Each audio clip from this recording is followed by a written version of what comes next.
So let's talk about alcohol. Well, what is alcohol now? We know it's the number 3 cause of preventable death on the planet.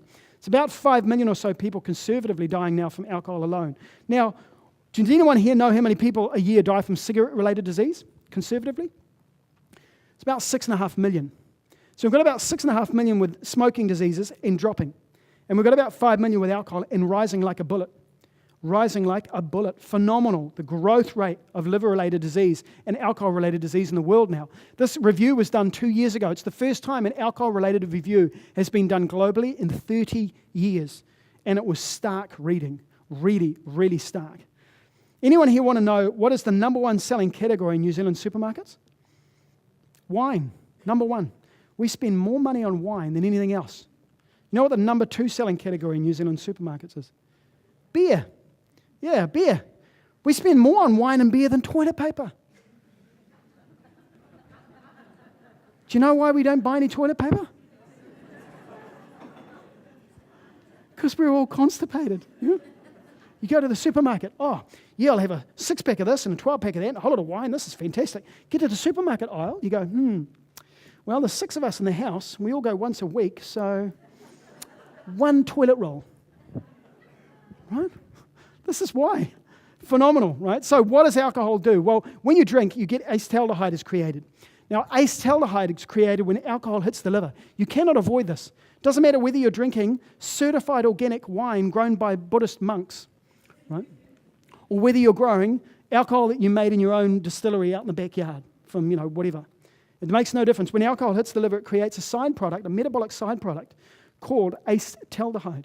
Now, acetaldehyde is listed by the World Health Organization as toxic as formaldehyde, plutonium from nuclear-grade weapons, and cigarette smoke, and cooking in aluminium. They're all listed in the same area. And yet most of us don't cook in aluminium, but we continue to drink large amounts of alcohol. It causes DNA damage. DNA damage is the first step in cancer growth. Now, what does that lead to?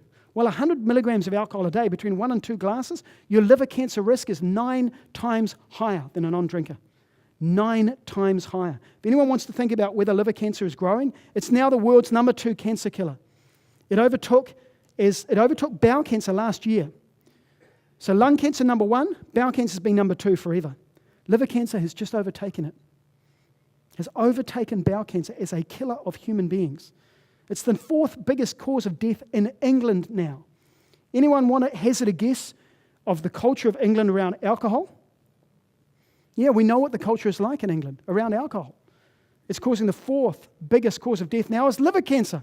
Liver cancer is 98% fatal. You get liver cancer, you have to make up your peace with the world.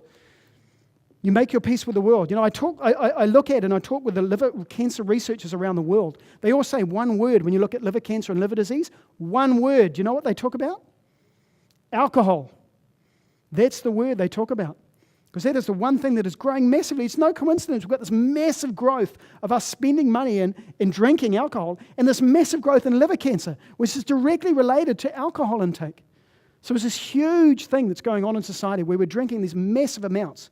Female alcohol-related deaths have grown about 50% in the last 10 years. In New Zealand, we've got about a 200% increase in young women binge drinking over the last 10 years. Do you know why? Alcopops. Do you know how the company's got young women drinking? You put sugar in alcohol. Call it an alcopop or an RTD. It tastes really sweet. Then the young women like it. The really tragic thing is if you look at what is the predominant age that young women are at the highest risk of growing breast cancer from diet and lifestyle causes, do you know what the age is? It's from first period to first baby. So it's about 13 to about 29. That's your high risk as a young woman in terms of growing breast cancer. Do you want to hazard a guess at what is the average age for binge drinking? Do you know what the average age with young women binge drinking is? It's about 13 to 29. The exact same group. And alcohol is one of the single most powerful causes of breast cancer. 2,500 cases of breast cancer a year in Australia, every year from alcohol alone. Just alcohol. And we don't talk about it.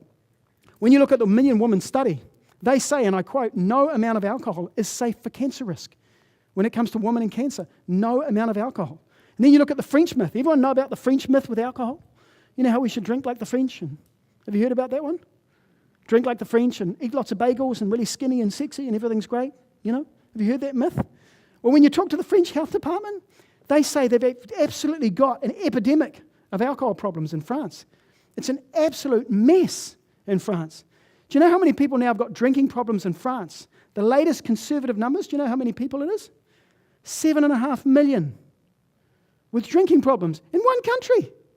That's like the whole of New Zealand drunk at the same time. In one country. I mean, it's completely out of control. So it's nothing to look for or admire. So moderate drinking is 1 glass of alcohol a week. 1 glass of alcohol a week is moderate drinking. So if you want to know what moderate drinking is, that's what it is. We've forgotten what moderate drinking is. We've completely forgotten. Now, can you have a good life without drinking? Yes, you can. How about giving up just for a period? It's fascinating to notice whether one can give up alcohol for a period or not. I gave it up at 18, so I haven't been drinking for over 30 years. Now, does that work well for one's liver? Yes, it has a huge impact. And of course, your liver's in charge of whether you die of cancer or not. Your liver will save your life if you get cancer. Because the DNA damage gets transported to the liver, that then processes it, adds it to waste and removes it from the body. If you're eating enough fibre and enough plants, the antioxidants from the plants will grab the cancer waste, move it to the liver. The soluble fibre from the inside of fruits and vegetables will process it in the liver. Then the insoluble from the outside will remove it from the body. It's why your liver and your bowel is so important for longevity.